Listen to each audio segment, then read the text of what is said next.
Welcome to the Dell Walmsley Radio Show. Listen and grow as Dell questions the status quo, encourages you to think differently, and empowers you to make a better life. Get ready as Dell challenges core beliefs, seeks the truth, and reveals the roadmap to the lifestyle you really want. And now your host, multi-millionaire, national award-winning investor, CEO and founder of Lifestyles Unlimited, Dell Walmsley. Welcome to Dell Walmsley Radio Show, where the hype ends and the help begins. I'm your host, Dell Walmsley, and as always, we're working on your financial freedom. Today is Tell Dell Tuesday, and as always, we bring on interesting people to hear their stories so that you can compare yourself.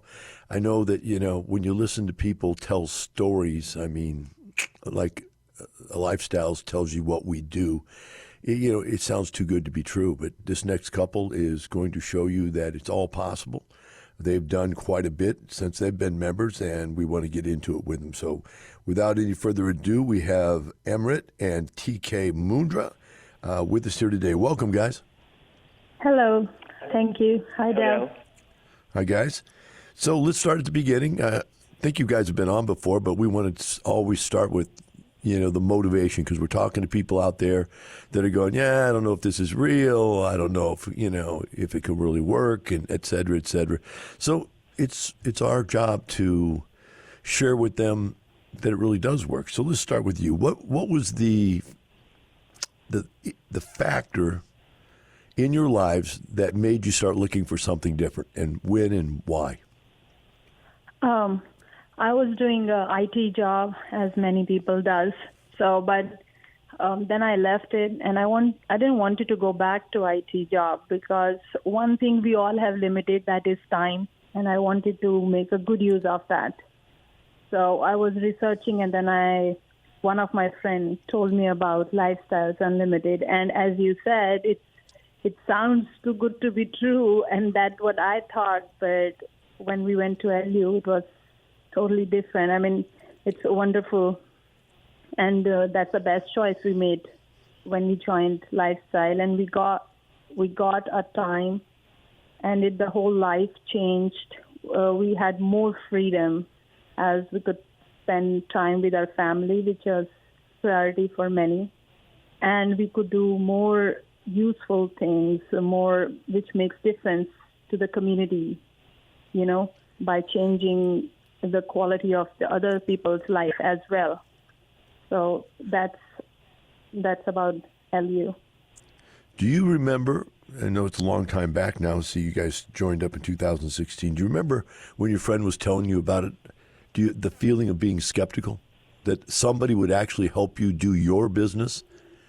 Of course. In this time, in the world we are living, it is hard to believe that.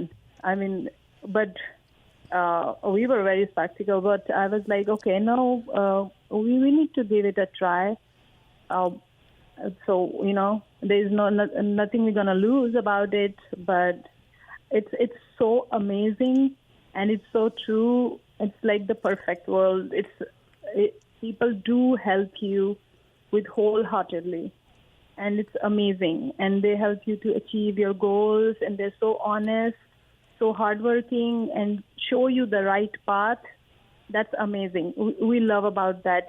We never felt like an outsider the day we joined LU. It's like whole one big family. Let's take you to the first 2 day you did. Did you guys do it together, or did just you go, TK? Amrit did, actually. I went, Dell. For 2 days. Yeah, so that was, again, a very amazing experience. Like you said, Dell, it was kind of too good to be true. You see all these numbers, and I'm coming from an engineering background, so I love crunching numbers. And after a certain point during this 2 course, then you start to think, the number does add up. So yes, immediately after the second day, we actually signed up. So there was no going back after that. Do you remember, Amrit, what the aha moment was for you when the light bulb went on and go, boy, this makes sense and this is for us? Do you remember that? Yes. It's a long time back. Yeah, so before that, we used to invest in the stock markets, and 401ks and invest as much as possible, mainly to the stock markets. And before that, during this 2-day session, we were going through the scenarios, and there was one scenario where it was like it is specific for us because we did lost money in the stock market, and then we were always counting on certain external factors to go and influence your stock. So you're always praying, and you're just gambling at that point. There was nothing in your control. And when we went to this workshop, and then say, yeah, that's my story, and like coming from engineering, and when I saw the numbers, how the NOI works, and how the cap model works, so this whole thing was new for us back in 2016. So yes, that everything made sense after the 2 days. So you came out planning to do multifamily right away? Yes. We came out very, very strong after that this is the right path for us, that we want to go into the multifamily. We did venture out to single family at later stage, but our initial thought coming out from the 2-day was that we want to start with the multifamily, and that's exactly what we did. Guys, let's start with your approach. Now that you've been here a while, I like to look back and ask people, did you stick to your plan, or did you do something different? When you got there, it was like, wow, things changed, the world opened up, closed up, went sideways. How did the plan work out for you? The plan worked out really good. So we started back in 2016. At the end of 2016, 2017, we joined the lifestyle. A few months later, we did our very first investment as a passive investor. And then we made 2 more immediately after that. So for 2 years, we were as a passive. And in this was a process where we tried to understand the model, how the lead typically executes, try to learn about how the property executes, how to read the P&Ls. And one big change, one big difference with lifestyle provide is there's a lot of help. So we have mentors. We spoke to mentors. They help us to give us insight into a specific area we want to focus on. And in 2018, we made a call that, okay, we want to go into the lead route. So we went through full certification of lead, went through training, which is there, and then also we need to be also blessed by mentors.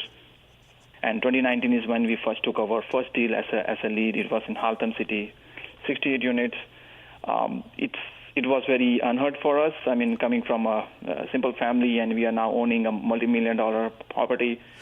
Very different feeling at this point of time. Yes, it's. I mean, to that point, we have never seen so many dollars which we are directly accountable for. So it was very unique feeling. And at the same time, it's a humbleness and a sense of responsibility, because so many people who you met have very few times, you have talked very few times, they are giving you hundreds of thousands of dollars. So it's a very different sense of responsibility. It certainly comes in like, oh, we are now responsible for somebody else's funds, so we need to do everything possible to make sure we never lose anything from that. So that changes perspective, and that gives you more motivation to do what is right. And like TK earlier mentioned, that it's when you get involved, especially as a lead, then you start seeing that how you could improve the people life who are living in your community. What more can you do? And especially we have evaluated over years how some other people execute, and you come and say, oh, that's just not right. These are the people who are living there. If you treat them good, if you treat your staff good, it is going to reciprocate back. And that has always worked for us. So yes, there was no turning back when we took a second property, and then third, and now fourth. So we right now hold 3 properties. We sold the first one in 2021, which we acquired back in 2019. Very good returns, almost 159% return to the investor. This 159 again is giving after the original money back to our investor. And so many of those investors from our first deal are very good friends now, and they have invested with us since that to all our properties. So we make this friendship, this bond, which continues. And still we get a call from them. Actually, yesterday we got a call from one of our investors, and he was just appreciating our hard work based on the monthly reports which we sent out last month.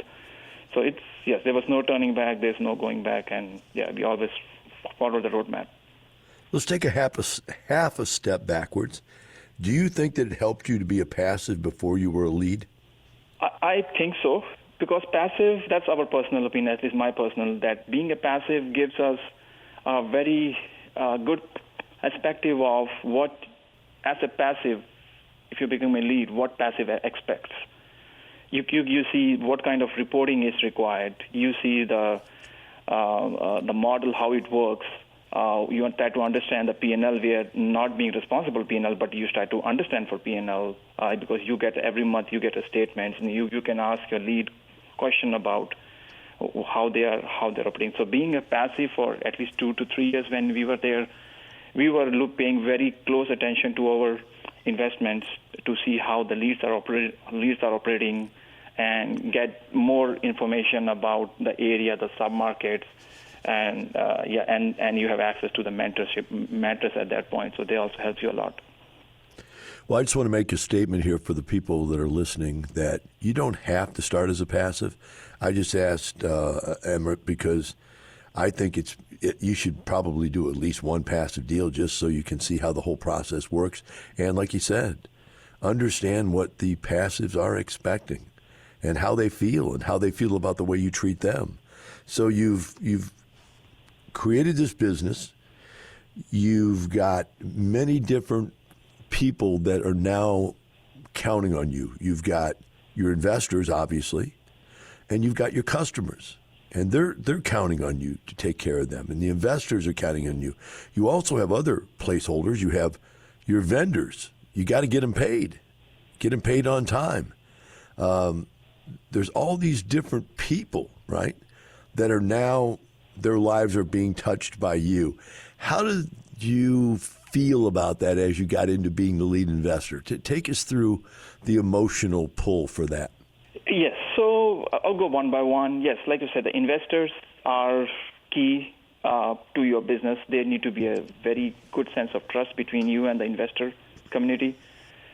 They're giving you their hard-earned money. So the moment you get that money in your bank, I think you will see every lead goes through that there's a sense of responsibility has suddenly kicks in, that you're not just dealing or playing with your own money now, you're playing with somebody else's money, and that person's money might be the retirement fund, his retirement fund. So you have to take it very, very seriously, and we are accountable for every last cent of that money.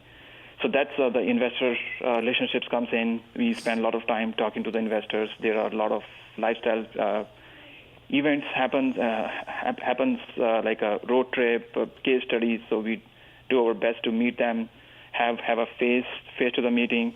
And a lot of time, if there are some investor when they are town for some other business, they still want to meet us. They want to see the property they have invested in. So we always encourage that. They say, okay, let's go and meet at the office. So that way they can see where their money is actually going. And of course we have a judiciary responsibility to give them a fiduciary responsibility to give them the reports and respond to their question regarding the financing. So that's the investor. Second part, like you mentioned, is the resident, which is our customers. It's like any other business. If you treat your customer good, they're going to come back, they're going to stay. One of the big criteria which we mentioned is the renewal rate. It means how many people choose to renew their lease at the higher rent. That is one of the key metrics we track very, very closely. So we try to understand if somebody's leaving, what was the reason that he tried to go, and that reason cannot be that he was not happy here. All right, we're going to have to take a break. When we come back, we'll pick up on the rest of this conversation. We'll be right back with Amrit TK and Dell Walmsley Radio Show.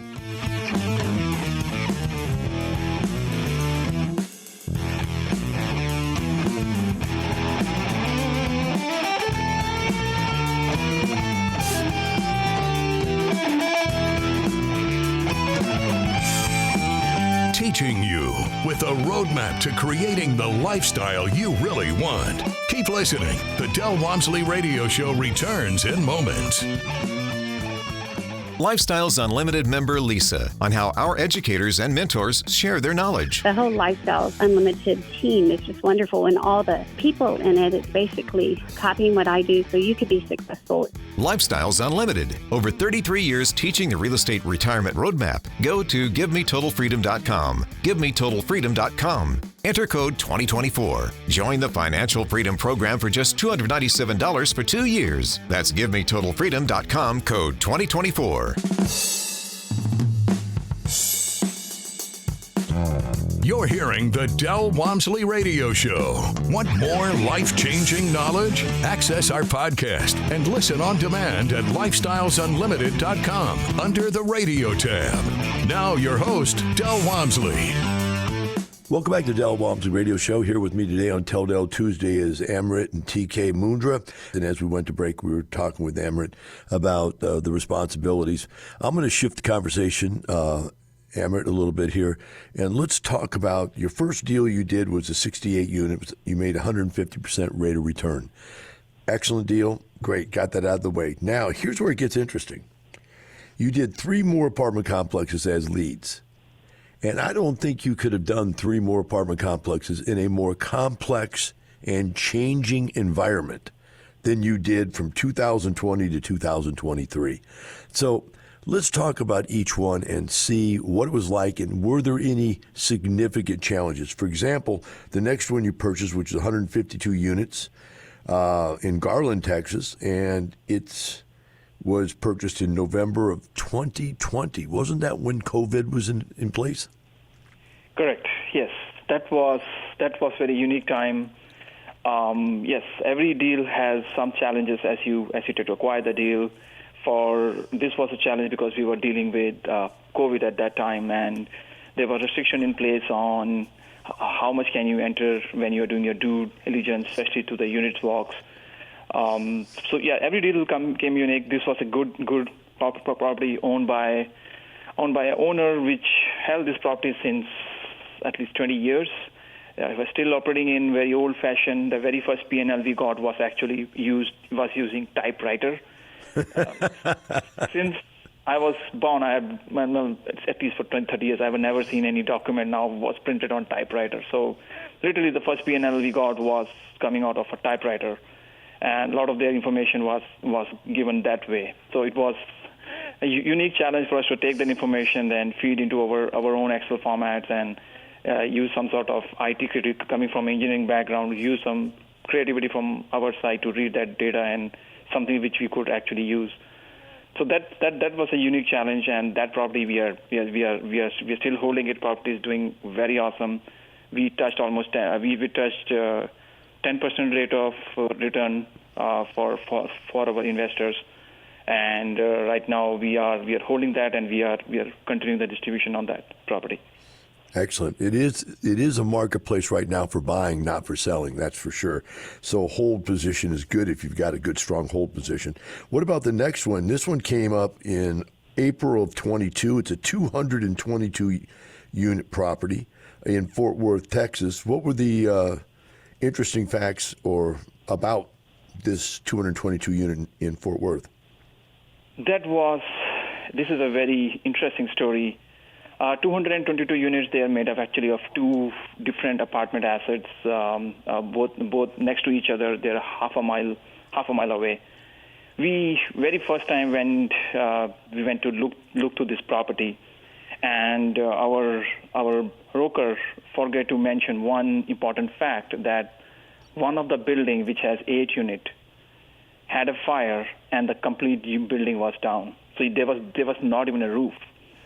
So I'm standing in front of the parking lot and I'm looking at this building, and oh my God, there was a fire, and that the owner, the previous owner, he was still working with the insurance, but now you're standing there and thinking, do I just turn around, take a U-turn and go from there?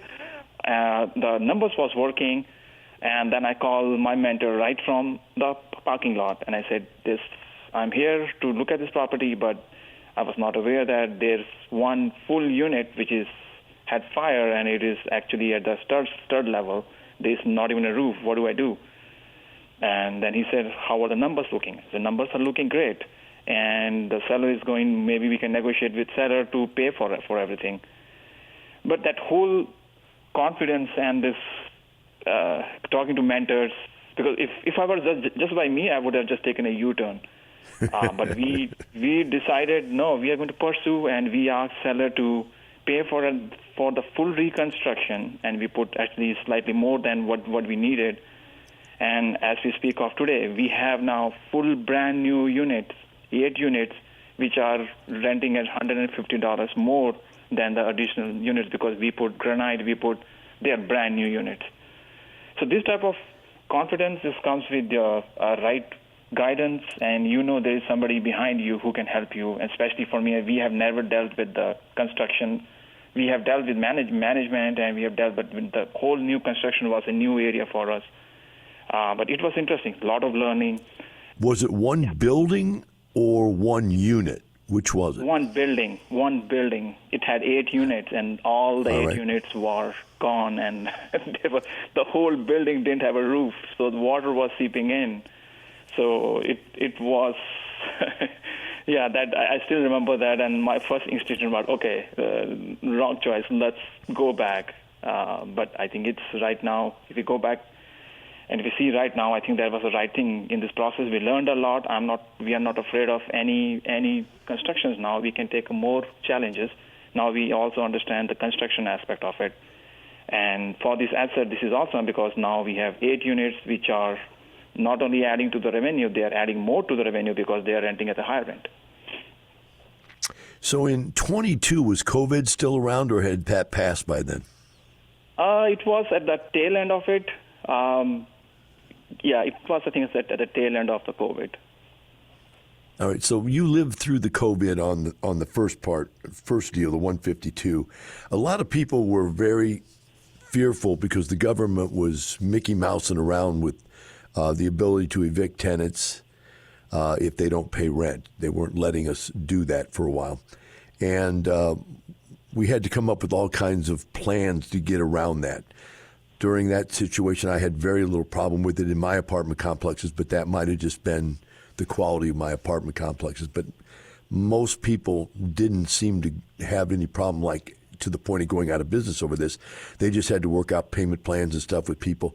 How did you fare through the COVID governmental rent restriction type stuff? Yeah, so we were under the full purview of the government because this was an agency loan. This was a Freddie Mac loan. And lot of restriction as imposed by the government was directly applicable for us. So we have to wait for, not do any eviction or wait for a certain number of days, 30 days or 60 days, based on what the CARE Act said at that time.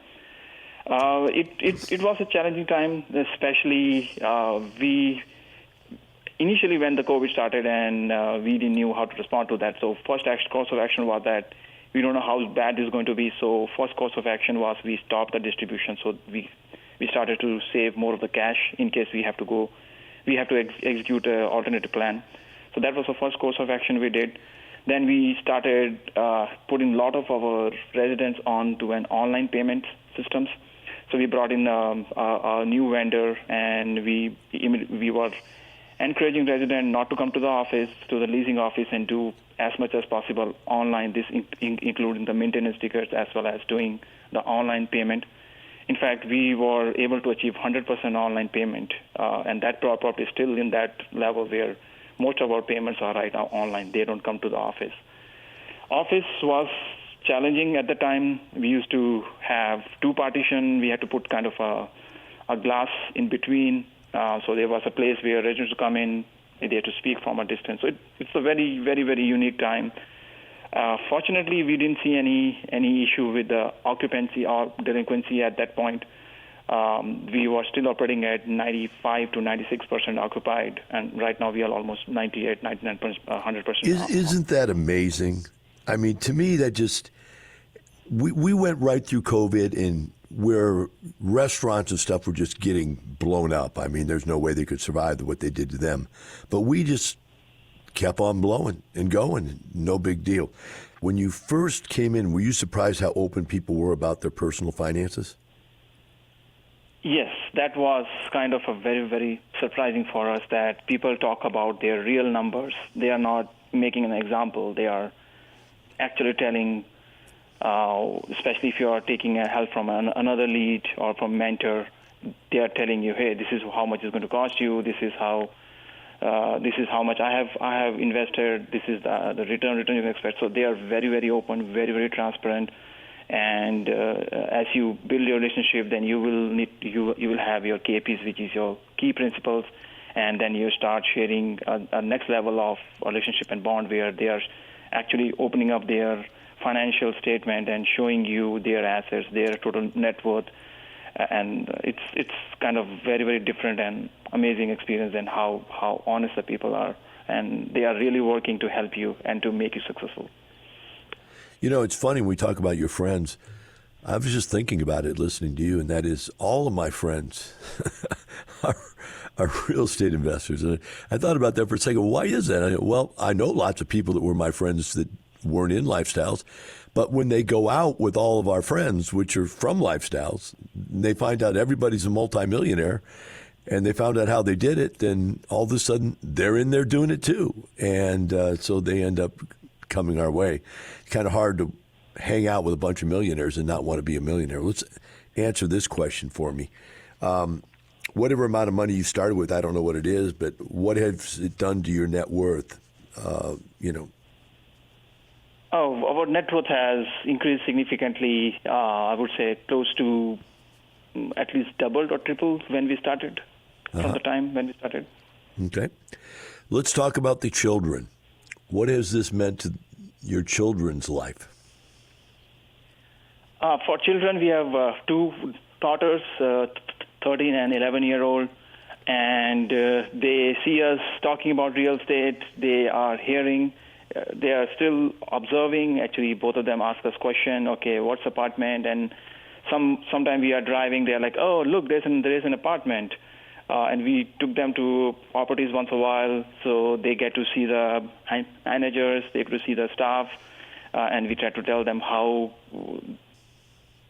important it is for us to manage the quality of our work because it's impacting somebody else. So they try to understand that as well. So they are slowly getting in, still young, 11 and 13, but they are asking right questions. Yeah, and the 13-year-old, she wants to be an entrepreneur now. Want to invest in real estate already. That's amazing. Kids won't listen to you, but they do watch what you do, and they copy. Yes. It's amazing.